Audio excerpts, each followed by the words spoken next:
नमस्कार and welcome to Curiously Education. Your watching current affairs analysis. मैं हूं प्रशांत मावानी। दोस्तों, हमारे टेबल पर हैं 5 इंपॉर्टेंट टॉपिक्स, लेकिन उससे पहले let me quickly give U a brief about this series.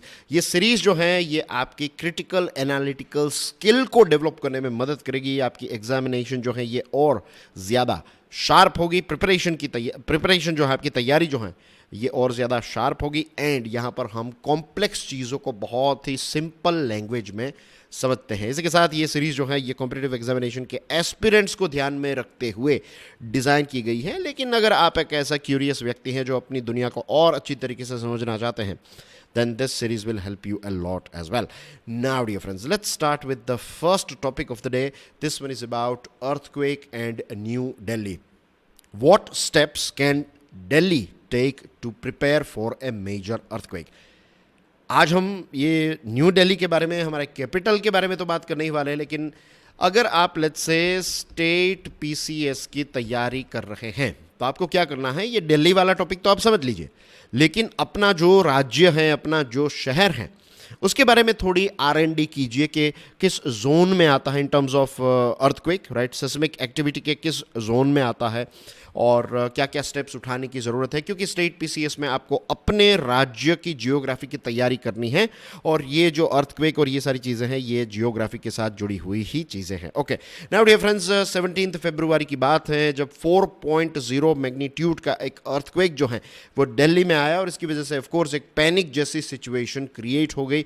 Now the most important thing about new Delhi is कि ये जो हमारी राजधानी है, हमारा कैपिटल है, ये एक्टिव फॉल्ट लाइंस पर बसा हुआ एक शहर है।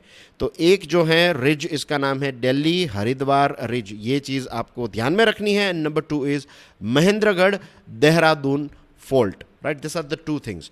सो ये 2 फॉल्ट लाइंस पर न्यू दिल्ली है। New Delhi is one of the most populated cities in the world और यहाँ पर अगर अर्थक्वेक आता है तो डेफिनेटली एक पैनिक की सिचुएशन, सरकार के लिए भी एक बहुत बड़ा चिंता का विषय ये है। और जो सिस्मिक जोन है, हमारे देश में अलग अलग सिस्मिक जोन और अलग अलग क्षेत्रों को अलग अलग सिस्मिक जोन का टैग दिया गया है। तो दिल्ली जो है ये सिस्मिक जोन 4 में आता है क्योंकि हिमालयास जो हैं उससे न्यू दिल्ली काफ़ी नज़दीक हैं। एंड आई एम श्योर आपको पता होगा, बेसिक जियोग्राफी की ही यहाँ पर मैं बात कर रहा हूँ, राइट, 6-7 स्टैंडर्ड की जियोग्राफी की एनसीईआरटीज उठाकर देखिए एंड यू विल फाइंड कि सिस्मिक एक्टिविटी क्यों होती है, अर्थक्वेक क्या होता है, ये सारी चीज़ें उसमें एक्सप्लेन की गई हैं। तो न्यू दिल्ली जो है ये क्योंकि हिमालयास से बहुत नज़दीक हैं and this is the thing that makes it very very vulnerable. Himalaya में क्या हो रहा है, जो हमारी इंडियन प्लेट है वो यूरेशियन प्लेट को अंदर से पुश कर रही है और इसकी वजह से एक अंडरग्राउंड स्ट्रेस क्रिएट होता है। आपकी स्क्रीन पर आप ये मैप देख लीजिए, right, as you can see here, ये जो पूरी हिमालयन प्लेट है तो और यहाँ पर हैं ये हमारी जो इंडियन प्लेट है और ये यूरेशियन प्लेट है। तो यहाँ से ये एक बॉर्डर है जहाँ पर ये इस तरफ पुश कर रही है, right. So this is the reason कि एक अंडरग्राउंड स्ट्रेस क्रिएट होता है और ये जो स्ट्रेस है जब रिलीज़ होता है तो भूकंप आता है, यानी कि अर्थक्वेक आता है। और you will be surprised to know this statement. आपको इसको सोचेंगे तो लॉजिकल मतलब भी आपको पता चल जाएगा, लेकिन भूकंप से कभी किसी की जान नहीं जाती है। मैं ये क्या बात कर रहा हूँ सर, आप क्या बोल रहे हैं? हमारे पास आंकड़े हैं कि भूकंप की वजह से, अर्थक्वेक की वजह से बहुत सारे लोग जो हैं उनकी मृत्यु हुई है। But the thing is dear friends, earthquake जो हैं उससे लोगों की मौत नहीं होती है, अर्थक्वेक की वजह से जो बिल्डिंग्स हैं वो गिरती हैं तब लोगों की मौत होती है। You see, this is the difference. 2001 में जब भुज में अर्थक्वेक आया था तो 20,000 से भी ज़्यादा लोग जो हैं वो मर गए और पूरा शहर जो है भुज, it got destroyed, right.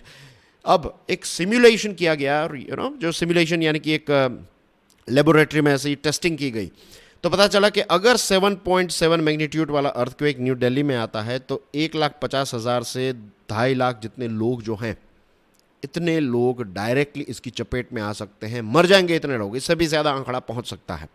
So this is a wake up call for us, क्योंकि हमारी जो राजधानी है it is densely populated, infrastructure जो है ये काफ़ी पुराना है और अनप्लान्ड अर्बनाइजेशन, ये तो हमारे देश के लगभग सारे देशों की यही कहानी है, अनप्लान्ड अर्बनाइजेशन। इन सारी चीज़ों की वजह से रिस्क जो है वो काफ़ी ज़्यादा बढ़ जाता है। बहुत सारी जो पुरानी बिल्डिंग्स हैं उनमें कोई अर्थक्वेक को प्रोटेक्शन वाली कोई ऐसी टेक्नोलॉजी या फिर डिज़ाइन नहीं है, और नेशनल बिल्डिंग कोड और BIS स्टैंडर्ड्स जो हैं वो तो हमारे देश में बहुत ही वर्ल्ड क्लास लेवल के हैं। ऑन पेपर लॉज काफ़ी वर्ल्ड क्लास है, लेकिन एनफोर्समेंट का ही हमेशा इश्यू हमें देखने को मिलता है, राइट। फिर कुछ हाई राइज बिल्डिंग्स हैं, गवर्नमेंट फैसिलिटीज़ हैं, इसमें भी प्रॉपर रेट्रोफिटिंग नहीं हुआ है। 30 मिलियन दिल्ली NCR रीजन को अगर आप गिने तो 30 मिलियन लोग जो हैं वो डायरेक्टली रिस्क में आते हैं मेजर क्वेक के, और पुरानी बिल्डिंग्स को डिमोलिश करके फिर से बनाना, दिस इज़ नॉट प्रैक्टिकल। तो व्हाट इज़ प्रैक्टिकल? अवेयरनेस को जनरेट करना, अवेयरनेस को क्रिएट करना, लोग इसके बारे में बात करें। It is a very very important topic, and I don't know why कि इस चीज़ को लेकर ड्रिल्स नहीं होती हैं, इस चीज़ को लेकर उतनी अवेयरनेस नहीं है, एजुकेटेड लोगों को भी इसके बारे में नहीं पता है। इन जनरल मैंने ऑब्जर्व किया है हमारे देश में हेल्थ एंड सेफ्टी को लेकर उतनी अवेयरनेस नहीं है। कहीं पर हम घूमने जा रहे हैं, वहाँ पर बोट है, राइट, एक पानी पे तैरने वाली बोट है, अगर तालाब है, रिवर है, इट डजेंट मैटर, तैरना आता है नहीं आता है दैट्स अ डिफरेंट थिंग, लेकिन इतनी अवेयरनेस होनी चाहिए कि भाई मैं बोट पर तभी बैठूंगा if you provide me a life jacket. Life jacket नहीं है तो I don't want to take a ride. तो ये छोटी छोटी चीज़, ये डरने की बात नहीं है। इट्स नॉट अबाउट के सारी चीज़ें हम डर डर कर करें, इट्स अबाउट अवेयरनेस। डरना एक अलग चीज़ है, अवेयरनेस जो है दैट्स अ डिफरेंट थिंग। तो अवेयरनेस जो है इसका तो डेफिनेटली हमारे देश में अभाव है, एंड दैट्स द रीज़न के इस प्रकार के विषयों को और इम्पोर्टेंस मिलना चाहिए। एंड इट्स गुड थिंग के सिविल सर्विसेज की जो तैयारी है नेशनल और स्टेट लेवल की, तो उसमें डिज़ास्टर मैनेजमेंट जो है वो इसका एक पार्ट बनाया गया है, राइट। हर एक हाउस होल्ड के पास, हर एक घर के पास अर्थक्वेक सर्वाइवल प्लान जो है वो होना ही चाहिए। स्कूल्स और वर्क प्लेसेस में अर्थक्वेक की ड्रिल्स होनी चाहिए, securing furniture, right, safe zones कहाँ पर हैं, और इमरजेंसी किट्स, ये सारी कुछ चीज़ें जो हैं इसकी तैयारी हम कर सकते हैं, राइट। घर बनाते वक्त, या फिर अगर ऑलरेडी हमारा घर है तो डाइनिंग टेबल हैं, कुछ ऐसी जगहें हैं कि अगर अर्थक्वेक आता है तो हमें पता होना चाहिए कि हमारे घर में ये एक कोना ऐसा है, ये एक जगह ऐसी है जहाँ पर अगर हम इसके नीचे चले जाए तो सर्वाइवल के चांसेस जो हैं वो काफ़ी ज़्यादा बढ़ जाते हैं। इसी के साथ जो पुरानी बिल्डिंग्स हैं उनका एक स्ट्रक्चरल ऑडिट हो, कॉम्प्रिहेंसिव तरीके से हो, अर्जेंटली हो, और अर्थक्वेक रेजिस्टेंट टेक्नोलॉजी हो, इसको रेट्रोफिट यानी कि जो बिल्डिंग्स हैं तो उनमें कौन सी ऐसी चीज़ें हैं जिसको फिट करके हम इसको और ज़्यादा इंप्रूव कर सकते हैं। This are the things that we need to work on. Okay, moving on.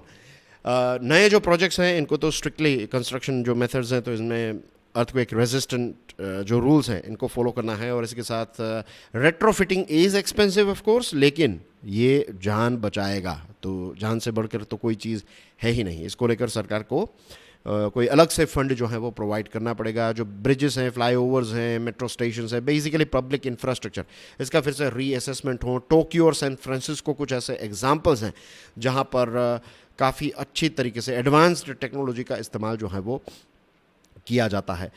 Delhi में एक अर्थक्वेक अवेयरनेस म्यूज़ियम क्रिएट किया जा सकता है, पब्लिक अवेयरनेस इससे जनरेट होगी। दिल्ली की सिस्मिक हिस्ट्री क्या है, साइंस क्या है, सेफ्टी प्रोटोकॉल क्या है, ये सारी चीज़ों की एजुकेशन इस म्यूज़ियम में दी जाएगी। और इसी के साथ यहाँ पर एक डेडिकेटेड अर्थक्वेक क्लिनिक होना चाहिए। ये क्लिनिक जो है ये फ्री कंसल्टेशन प्रोवाइड करेगा कि अगर आपको आपका घर है तो उसमें रेट्रोफिटिंग करानी है तो क्या क्या चीज़ें आपको ध्यान में रखनी चाहिए, what are the things that you need to do and things like that, you know. और अर्ली वार्निंग सिस्टम, जापान के पास ये सिस्टम है। वैसे यू नो कि साइंस एंड टेक्नोलॉजी काफ़ी आगे बढ़ चुकी है, लेकिन आज भी इतना एडवांसमेंट नहीं हुआ है कि हम अर्थक्वेक को पहले से प्रेडिक्ट कर सके। लेकिन जापान जो है उसके पास जो भी टेक्नोलॉजी है कि वो 2-3 सेकंड पहले लोगों को एक इन्फॉर्मेशन मिल जाती है, एक बजर बजने लगता है, तो लोग जो हैं उनको पता है कि क्या करना है। तो ये चीज़ें हमारे यहाँ पर भी हम कर सकते हैं, राइट। अगर इस डिज़ास्टर को हम इग्नोर करते हैं तो अगर कुदरत, भगवान ना करे कभी ऐसा हो, लेकिन अगर नेचर ने हार्श लेसन अगर डिलीवर किया तो it's going to be catastrophic, isn't it? Moving on to the next topic of the day, dear friends, this one is about why is a one-size-fits-all approach to education detrimental to India's linguistic diversity? जो education है तो उसमें जो भाषा है इसको लेकर खास करके तमिलनाडु और सेंट्रल गवर्नमेंट के बीच में हमें एक लंबे समय से इश्यू देखने को मिला है, राइट। तमिलनाडु की जो सरकार है it's not happy with the central government, और जो 3 लैंग्वेज फार्मूला है इस पर तमिलनाडु का कहना यह है कि सरकार जो है वो सेंट्रल गवर्नमेंट जो है ये तमिलनाडु को फोर्स कर रही है कि आप हिंदी जो है इसको पुश कीजिए। डिप्टी सीएम जो हैं स्टालिन, तो उन्होंने कहा है कि सेंट्रल गवर्नमेंट जो है वो नेशनल एजुकेशन फंड, जो नेशनल एजुकेशन पॉलिसी है तो इसका जो फंड है ये रिलीज़ नहीं कर रही है। यूनियन एजुकेशन मिनिस्टर ये कर रहे हैं कि भाई आप अपने जो स्टूडेंट्स हैं, आपके राज्य के स्टूडेंट्स हैं, तो उनके इंटरेस्ट को ध्यान में रखिए, पॉलिटिकल डिफरेंसेस को साइड में रखिए। तो यहाँ पर क्लियरली यू कैन सी ये तू में जैसी सिचुएशन जो है वो सेंटर और तमिलनाडु के बीच में चल रही है। एज वी ऑल नो कि हमारा देश जो है ये एक बहुत ही डाइवर्स कंट्री है इन टर्म्स ऑफ लैंग्वेज, और one size fits all approach जो है इससे कहीं ना कहीं हमारी जो डाइवर्सिटी है राइट ये अंडरमाइन होती है। This is a very very important thing कि अलग अलग लैंग्वेजेस हैं राइट, मदर टंग्स हम सबकी अलग है। मेरी मदर टंग गुजराती है, तो अगर मदर टंग में हमें पढ़ाई नहीं मिलती है राइट, बेसिक एजुकेशन अगर मदर टंग में नहीं है, तो अगर मुझे गुजरात में ही रहना है राइट, वो तो फ्यूचर डिसाइड करेगा कि वेयर आई विल लिव। लेकिन जब तक आई टर्न 18-20 तब तक if I am here Gujarat में, तो मुझे यहाँ की जो भाषा है वो तो आनी ही चाहिए, लिखना पढ़ना ये सारी चीज़ें। उसके अलावा if I know Hindi and English that is good, लेकिन ऐसा हम नहीं कह सकते कि पूरे देश में सिर्फ हिंदी बोली जाए, पूरे देश में गुजराती बोली जाए, पूरे देश में तमिल बोला जाए ना। हर एक क्षेत्र की, क्योंकि हमारा देश, हमारा स्ट्रक्चर ही ऐसा है, लिंग्विस्टिक डाइवर्सिटी है। मदर टंग जो है, रिसर्च ने ये प्रूव किया है कि जो कॉग्निटिव डेवलपमेंट है ना, दिमाग का जो डेवलपमेंट होता है, कॉग्निटिव डेवलपमेंट, इसमें एक बहुत ही इंपॉर्टेंट रोल प्ले करती है। और मदर टंग में बच्चे जो हैं वो एकेडमिकली भी काफ़ी अच्छा परफॉर्म करते हैं। इसका मतलब ये नहीं है कि आप इंग्लिश में अच्छा परफॉर्म नहीं करते हैं, कि इंग्लिश मीडियम में पढ़े हैं then you are not performing. I am not saying that, what I am saying is mother tongue जो है इट हेल्प्स यू राइट। और सिंगल लैंग्वेज जो है ये कल्चरल रूट्स और आइडेंटिटी जो है स्टूडेंट्स की, तो उसके साथ छेड़खानी होती है। If you impose single language, तो ऐसा नहीं होना चाहिए। रीजनल लैंग्वेज जो है इससे एक इंक्लूसिविटी भी फोस्टर होती है, और स्टूडेंट्स जो होते हैं वो कम्युनिटीज़ के साथ ज़्यादा कनेक्ट कर पाते हैं। लोकल लैंग्वेज को हम मार्जिनलाइज नहीं कर सकते। और इसी के साथ साथ अब हमारा देश जो है जिस प्रकार से कम्युनिकेशन, ट्रांसपोर्टेशन ये सारी चीज़ें हुई हैं, तो we need 3 language formula as well. अब देखिए, अभी तक हमने मदर टंग की बात की, अब दूसरे जो चेंजेस हो रहे हैं हमारे देश में वो ये भी हैं कि आज बहुत सारे ऐसे परिवार होंगे जो नॉर्थ इंडिया के हैं, वो तमिलनाडु हैं राइट, उनके फादर मदर जो हैं तो उनकी जॉब या फिर बिजनेस वहाँ पर है, तो घर में वो हिंदी बोलते हैं या फिर गुजराती बोलते हैं या फिर कोई भी पंजाबी एक्सेट्रा। और फिर जब वो तमिल स्कूल में पढ़ते हैं तो ना तो वो तमिल अच्छी से सीख पाते हैं, ना तो हिंदी सीख पाते हैं। तो ऐसे जो स्टूडेंट्स हैं, तो अगर कोई हिंदी मीडियम स्कूल हैं, अगर कोई इंग्लिश मीडियम स्कूल है, जो भी पेरेंट्स को पसंद आए right, they will decide for their kids. तो अगर वो स्कूल्स हैं तो वहाँ पर आप तमिल लैंग्वेज एक हो सकती है, आई वुड से राइट। जैसे गुजराती स्कूल्स जो होती हैं तो उसमें हिंदी सब्जेक्ट रहता है व्हेन यू रीच 4th और 5th स्टैंडर्ड, उसके बाद आपको हिंदी पढ़ाई जाती है राइट। वैसे तो हम फिल्में देख के ही हिंदी भाषा बोलना सीख गए, ये रियलिटी है सारे गुजरातीज़ की। लेकिन when you start reading Hindi, when you start taking classes of Hindi in your school, तो एक और भाषा आप सीखते हैं। So same thing goes with Tamil, या फिर same thing goes with Kannada और मलयालम एक्सेट्रा। और वहाँ के जो ओरिजिन के जो लोग हैं, अगर वो नॉर्थ इंडिया से मुंबई में हैं या फिर दिल्ली में है या फिर अहमदाबाद में हैं, तो उनके भी बच्चे जब स्कूल में जाएंगे तो हिंदी या फिर लेट्स से इंग्लिश मीडियम में पढ़ते हैं तो उनको हिंदी सिखाई जाएगी। तो 3 लैंग्वेज फार्मूला जो हैं, तो इसमें डोमिनेंट लैंग्वेज जो है इसको हमेशा प्रायोरिटी दी जाती है ओवर रीजनल वंस। तो ऐसा नहीं होना चाहिए। इसका भी एक फाइन बैलेंस जो है वो राज्य सरकार और सेंट्रल गवर्नमेंट को मिलकर क्रिएट करना है राइट। तमिलनाडु जैसे कुछ राज्य हैं जो one size fits all policies को रिजेक्ट कर रहे हैं, क्योंकि ये जो एजुकेशन क्षेत्र हैं तो इसमें एक लोकल ऑटोनॉमी होना भी काफ़ी इम्पोर्टेंट है। कुछ दूसरे ग्लोबल एग्जांपल्स अगर हम देखें तो फिनलैंड और स्विट्ज़रलैंड जो हैं, ये ऐसे स्विट्ज़रलैंड और फिनलैंड कुछ ऐसे देश हैं जो लिंग्विस्टिक डाइवर्सिटी को काफ़ी ज़्यादा रिस्पेक्ट करते हैं। NEP 2020 जो है ये भी मदर टंग को प्रमोट करने की बात करता है, लेकिन जो फंड्स हैं, जो रिसोर्स हैं, वो हमेशा रीजनल लैंग्वेज को सपोर्ट करे, इसके लिए इसका इस्तेमाल होना चाहिए। इसको रोक देना, ये सारी चीज़ें जो हैं it's not a good signal at all. इसी के साथ साथ एजुकेशन जो है ये कॉन्करेंट लिस्ट में आता है, you know concurrent list, right. Centre list है, एक राज्य का लिस्ट है और एक कॉन्करेंट लिस्ट है।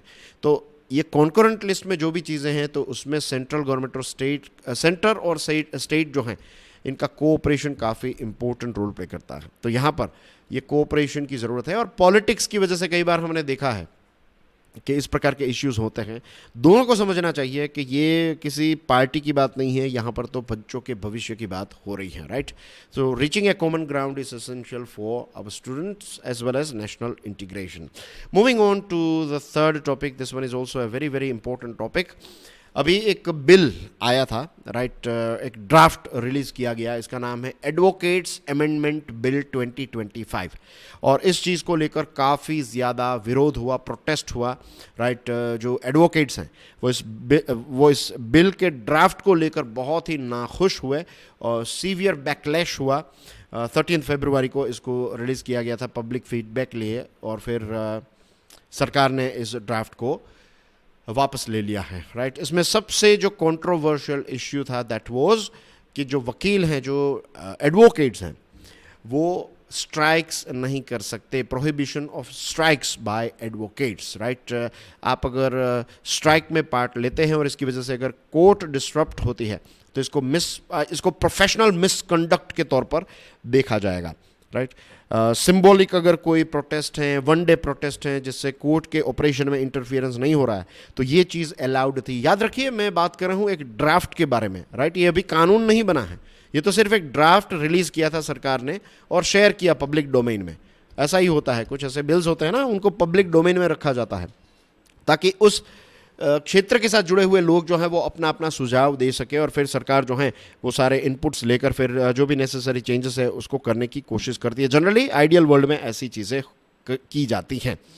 तो यहाँ पर ऐसा हुआ और लोग काफ़ी, खास करके एडवोकेट्स जो हैं वो नाराज़ हुए, और पीसफुल प्रोटेस्ट जो है, क्योंकि हमारा देश जो है वो भी पीसफुल प्रोटेस्ट से ही आज़ाद हुआ था, सिर्फ उससे नहीं, उसके अलावा भी इंडियन नेशनल आर्मी ने भी एक इम्पोर्टेंट रोल प्ले किया है। लेकिन आई एम जस्ट सेइंग कि पीसफुल प्रोटेस्ट जो है ये एक डेमोक्रेटिक राइट है, और अगर आप लॉयर्स पर ऐसा कर्ब या फिर रिस्ट्रिक्शन इम्पोज करते हैं, so this makes it counter productive. ऐसा नहीं होना चाहिए, राइट। बार बॉडीज़ जो हैं उसको ध्यान में रखना है कि कोई ऐसे फ्लिम्जी ग्राउंड पर कोई स्ट्राइक ना हो, छोटी छोटी चीज़ों पर स्ट्राइक ना हो। अगर कोई जेन्यून कंसर्न है then definitely they can go for a strike. अगर हमारे देश के सुप्रीम कोर्ट के जो टॉप लॉयर्स हैं, I think it was in 2019 की बात मुझे याद आ रही है, जब 5 लॉयर्स जो हैं वो उस समय के जो CJI थे, आई थिंक उनसे वो खुश नहीं थे, और 5, I said lawyers, right, not lawyers, I am talking about जजेस।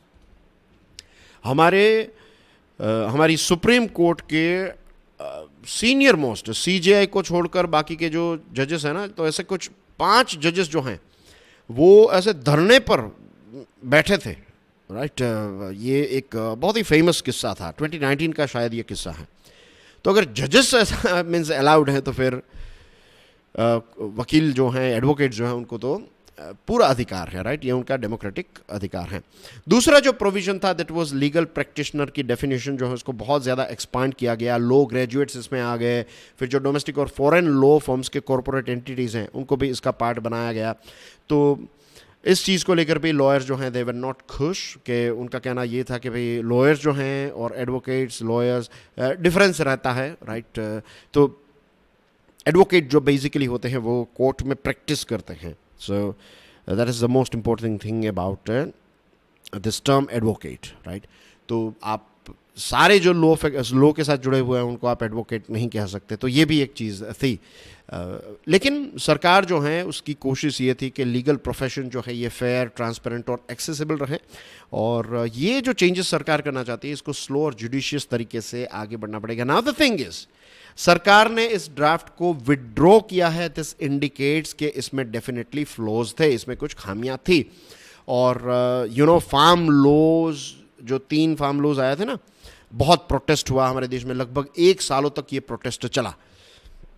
उस समय पर, क्योंकि मैं करंट अफेयर्स उस समय पर जो सीरीज़ चलती थी, तो मेरे बहुत सारे दोस्त और मुझे पूछते थे कि भाई क्या प्रॉब्लम क्या है इसमें, पीपल कई बार पूछते हैं कि भाई कहीं पर मिल गए या फिर कोई बैठे हैं तो दे विल आस्क मी कि भाई क्या है चीज़ें, समझाओ आप हमें। तो आई टोल्ड देम कि भाई द थिंग इज़, सबसे दुखद बात ये है कि ये फार्म लॉज जो हैं ये कितने अच्छे हैं बुरे हैं इसके बारे में हमें क्यों पता नहीं है। द रीज़न इज़, उस समय पर ऐसा हुआ था कि फार्म लॉ हमारे देश में लगभग, आप समझ लीजिए रफली स्पीकिंग 49% जितने लोग जो हैं वो खेती बाड़ी के साथ जुड़े हुए हैं। हमारे देश की टोटल पॉपुलेशन जो है उसमें से अगर आप देखेंगे लगभग 49% लोग खेती बाड़ी, या तो खेती बाड़ी वाला परिवार है या तो वो खेती बाड़ी कर रहे हैं। तो फार्म लॉज जो, ये फार्म बिल जो था, ये फिर फार्म लॉज जो हैं इसमें 3 बड़े बदलाव किए गए थे। तो लगभग देश की 50% पॉपुलेशन को प्रभावित करने वाला इतना इंपॉर्टेंट बिल जो था, इस पर सरकार ने डिस्कशन ही नहीं की थी। This was the main problem. वो कितना अच्छा है बुरा है दैट्स अ डिफरेंट थिंग। अगर इस पर डिस्कशन होती तो लोगों को पता चलता। लेकिन हमारे यहाँ पर क्या हो रहा है पार्लियामेंट में, एज यू नो पार्लियामेंट या फिर जो हमारा लेजिस्लेचर है स्टेट लेवल का, नेशनल लेवल का, तो वहाँ पर हमें बस यही है, कांग्रेस ने बीजेपी को कुछ कहा, बीजेपी ने कांग्रेस को कुछ कहा, या फिर XYZ फलाने ढिकने ने कुछ कहा। ये सारी चीज़ें चल रही हैं। That's it's a big loss for us. हमारे लिए एक बहुत बड़ा लॉस है एज अ कंट्री कि हमारे जो रिप्रेजेंटेटिव हैं वहाँ पर क्या झगड़ा करने के लिए हमने उनको भेजा है। और वो जब आए थे हमारे पास वोट मांगने के लिए तो क्या उन्होंने ये कहा था कि भाई हम वहाँ पर जाकर इतना झगड़ा करेंगे, आप देखिए बहुत मज़ा आएगा? नहीं ना। हमने उनको वहाँ पर इसलिए भेजा है ताकि वो हमारे देश में या फिर हमारी जो कॉन्स्टिट्यूएंसी हैं वहाँ पर जो भी इश्यूज चल रहे हैं तो हमें रिप्रेजेंट करें वहाँ पर। तो जब डिस्कशन नहीं होगी वहाँ पर तो लोगों को पता कैसे चलेगा कि कौन सा बिल जो है वो क्या काम करने वाला है, उसकी क्या इम्पैक्ट होगी, पॉजिटिव नेगेटिव सारी चीज़ें। अगर हम लेक्चर के माध्यम से समझ सकते हैं तो वहाँ पर क्यों नहीं समझ सकते। तो ये चीज़ें जो हैं ये अपग्रेड करने की ज़रूरत है। इस पर शायद फ्यूचर में कोई, मुझे अभी तो वो उतनी अवेयरनेस मुझे नहीं लगता है, लेकिन मे बी इन फ्यूचर कोई ऐसी चीज़ें आएगी कि जब you know it will make it more easy for people to understand कि क्या, उसके लिए डिस्कशन होना बहुत ही ज़रूरी है। सो यहाँ पर सरकार ने जो एक स्टेप उठाया है, बेसिकली ये बिल को वापस या फिर ये ड्राफ्ट को वापस ले लिया है। दिस इंडिकेट्स कि सरकार जो है, गवर्नेंस इज़ गुड। इस बार सरकार ने एक बहुत अच्छा लेसन जो है ये फार्म लॉ से सीख लिया है कि अगर लोग विरोध कर रहे हैं तो फिर चेंजेस करके ही लॉन्च करो। Now dear friends, we have reached the 4th section of today's discussion. एक बहुत ही इंटरेस्टिंग विषय पर हम डिस्कशन करने वाले हैं, राइट। बहुत इंपॉर्टेंट कॉन्सेप्ट है सॉवरेनिटी। सुना है ना ये शब्द, संप्रभुत्ता जिसको कहते हैं। Is sovereignty becoming a question of power rather than principle. अगर एक देश आज़ाद है तो उसमें रहने वाले लोग जो हैं वो आज़ाद हैं, अदर वे राउंड भी हैं। अगर देश में रहने वाले लोग आज़ाद हैं तो वो देश भी आज़ाद ही करेंगे, इज़न्ट इट। सॉवरेनिटी जो है, संप्रभुता, ये आज के ज़माने का एक बहुत ही इंपॉर्टेंट प्रिंसिपल है। लेकिन अभी जिस प्रकार से चीज़ें चल रही है ना दुनिया में, कहीं ना कहीं ऐसा लग रहा है कि सॉवरेनिटी जो है ये प्रिंसिपल नहीं, ये ताकत के साथ जुड़ी हुई चीज़ है। अगर आप ताकतवर हैं तो किसी की सॉवरेनिटी को आप उसका उल्लंघन कर दोगे। I give you examples, right. Ukraine का देखिए, कल यानी कि 24 फरवरी को 3 साल हो गए जब रशिया ने यूक्रेन पर इन्वेजन किया, और आज यूक्रेन की 20% टेरिटरी जो है वो रशिया के कंट्रोल में है। हमने इससे पहले की डिस्कशन में मैप्स और सारी चीज़ें देखी थी, इज़न्ट, ब्लैक सी, और इनफैक्ट इससे पहले की जो डिस्कशन थी उसमें हमने थरोली ब्लैक सी, क्राइमिया, ये सारी चीज़ों को डिस्कस किया था। USA और रशिया के बीच में मीटिंग हुई, इसके बारे में भी आप जानते हैं, right. Now the thing is, यहाँ पर जिस प्रकार के प्लान्स लॉन्च किए जा रहे हैं बाय पावरफुल कंट्रीज, कहीं ना कहीं यूक्रेन की टेरिटरी को डिवाइड करने की बात है, और इससे सॉवरेनिटी को लेकर एक बहुत बड़ा प्रश्न क्रिएट होता है। ट्रंप साहब ने बहुत ही इजीली कह दिया कि वो ग्रीनलैंड को हड़प लेंगे, पानामा कैनाल को कंट्रोल में कर लेंगे, कनाडा जो है इसको USA का 51st राज्य बना देंगे। इस प्रकार के स्टेटमेंट्स उनकी तरफ से आ रहे हैं। गाज़ा को लेकर वो ये कह रहे हैं कि गाज़ा जो है वो पैलेस्टाइन के जो लोग वहाँ पर रहते हैं, राइट, फिर हमास का जो इन्फ्लुएंस है, दैट्स अ डिफरेंट थिंग। लेकिन वहाँ पर रहने वाले लोगों को बहुत ही ईजिली उन्होंने कह दिया कि भाई आप इजिप्ट चले जाओ, आप जॉर्डन चले जाओ, और जॉर्डन और इजिप्ट को कहते हैं कि भाई आप इनको रख लेना, ठीक है। तो फिर हम भी कहते हैं आपको कि हमारे जो इलीगली इंडियंस रह रहे हैं आप उनको भी रख लीजिए, तो आप ऐसा नहीं करेंगे because you are powerful. This reminds us of a very very important concept of peace of Westphalia. 1648 की बात है. ये एक ऐसी ट्रीटी हुई, एक ऐसा एग्रीमेंट हुआ जिससे सॉवरेनिटी जो है उसका जन्म हुआ. वैसे हमारे देश को अगर आप देखेंगे, अगर आप रामायण को देखेंगे देन यू विल फाइंड कि सॉवरेनिटी जो है उसके साथ जुड़ी हुई कुछ शेड्स आपको उसमें देखने को मिलेंगे. वो कभी फ्यूचर में डिस्कस करेंगे अगर उस विषय पर गहरे उतरते हैं तो. अभी लेट्स स्टिक विद दिस 1648 वाली थिंग. 30 सालों से यूरोप में इश्यूज चल रहे थे, राइट. युद्ध चल रहा था. 30 ईयर्स का जो वॉर था ये ख़त्म हुआ बिकॉज ऑफ दिस 1648 वाली ट्रीटी. और फिर एक सॉवरेनिटी जो प्रिंसिपल है वो फिर पैदा हुआ. और फिर ये डिसाइड किया गया कि कोई भी देश जो हैं उस समय के जो भी किंगडम्स थे वो एक दूसरे के इंटरनल अफेयर्स में दखल अंदाजी नहीं करेंगे. और यहाँ से एक फाउंडेशन स्टोन जो है उसको रखा गया. धीरे धीरे करके जैसे समय आगे बढ़ा तो मॉडर्न नेशन स्टेट्स जो हैं और इंटरनेशनल रिलेशन में सॉवरेनिटी जो है ये एक बहुत ही इंपॉर्टेंट कॉन्सेप्ट बन गया. ठीक है. ये जो वेस्टफालिया की एक ट्रीटी हुई ना, तो इसकी वजह से क्या हुआ, जो होली रोमन एम्पायर था जो एक बहुत ही सेंट्रलाइज्ड पावर था, अब ये धीरे धीरे डिक्लाइन होने लगा. और ग्लोबल डिप्लोमेसी और बैलेंस ऑफ पावर में ये सॉवरेनिटी का कॉन्सेप्ट जो है ये बहुत ही इंपॉर्टेंट है. लेकिन ये जो वेस्टफालिया मॉडल है उसके कुछ फ्लॉज भी थे. इसमें एक यूरोपियन क्रिश्चियनिटी आइडियोलॉजी थी कि यूरोप के और जो क्रिश्चियन देश हैं वही इस चीज़ को फॉलो करते थे स्टार्टिंग के टाइम पर. फिर उन्होंने क्या किया कि चलो हम यूरोप में ये सारी चीज़ें नहीं कर सकते लेकिन दूसरे देशों में तो झगड़ा कर सकते हैं ना एक दूसरे के साथ. तो यही चीज़ उन्होंने स्टार्ट की. फिर नॉन क्रिश्चियन वर्ल्ड जो है, जैसे कि अफ्रीका में अलग अलग जगहों पर कॉलोनीज स्थापित हुई. और आज भी अगर आप देखेंगे, it's a very interesting observation, Africa के देशों की जो बॉर्डर्स आप देखेंगे तो कुछ इस प्रकार की आपको देखने को मिलेगी. बहुत सारी बॉर्डर्स, राइट, बहुत ही स्ट्रेट लाइन है. तो द थिंग इज़ के अलग अलग देश जैसे कि Britain, Spain, Italy, France, Germany, Netherlands, ये सारे अलग अलग देशों ने अलग अलग अफ्रीकन देशों को अपने कब्जे में रखा. और फिर ये यहाँ पर युद्ध बुद्ध करने लगे, राइट. अपने कॉन्टिनेंट में नहीं करते थे लेकिन दूसरे कॉन्टिनेंट में ये सॉवरेनिटी और ये सारी चीज़ों को वो फॉलो नहीं करते थे. फिर धीरे धीरे जैसे मैंने बताया कॉन्सेप्ट स्ट्रॉन्ग होता गया. उसके बाद 1960 का स्काइज पिकोट एग्रीमेंट हुआ. Very important agreement, right. World war 2 के उस समय पर वर्ल्ड वॉर 1 टाइम का ये एग्रीमेंट था. और ओटोमन एम्पायर था जो था उस समय पर, तो ब्रिटिश राज और फ्रेंच राज ने ये ओटोमन एम्पायर को अपने अपने हिसाब से डिवाइड कर लिया. जो मिडल ईस्ट रीजन में जो रिलीजियस और कल्चरल डिवीजन है इसको इग्नोर किया, अपने हित को ध्यान में रखते हुए डिवीजन किया गया. और आज के जो इराक, सीरिया, लेबनान, जॉर्डन, ये अलग अलग देशों की जो बॉर्डर्स हैं वो उस समय पर स्थापित की गई.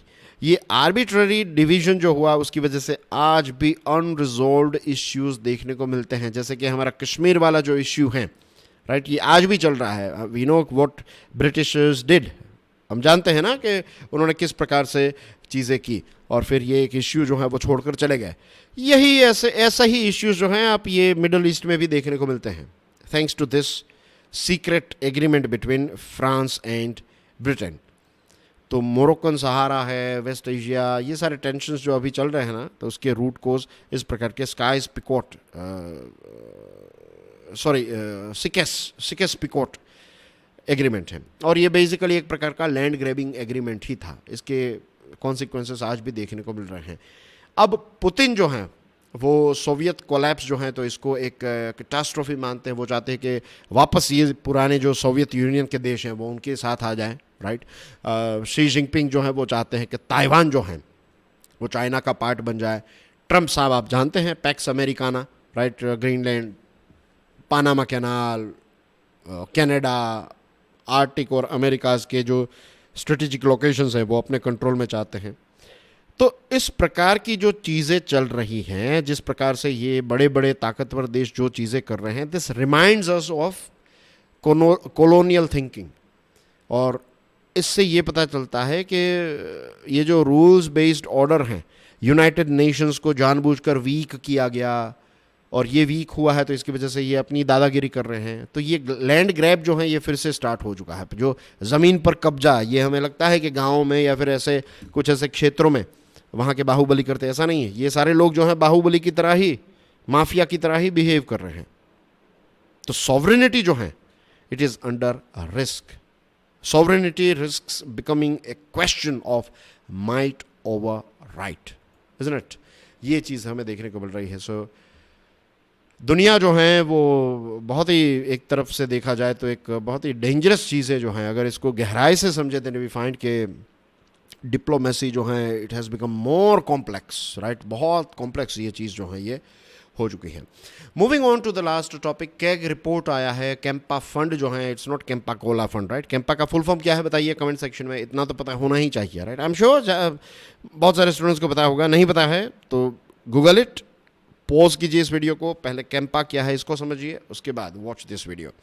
तो कैंपा फंड जो है, कैग रिपोर्ट आया है और कहा है कि इसका मिसमैनेजमेंट हुआ है। अब उत्तराखंड जो है we know it is a beautiful state, isn't it?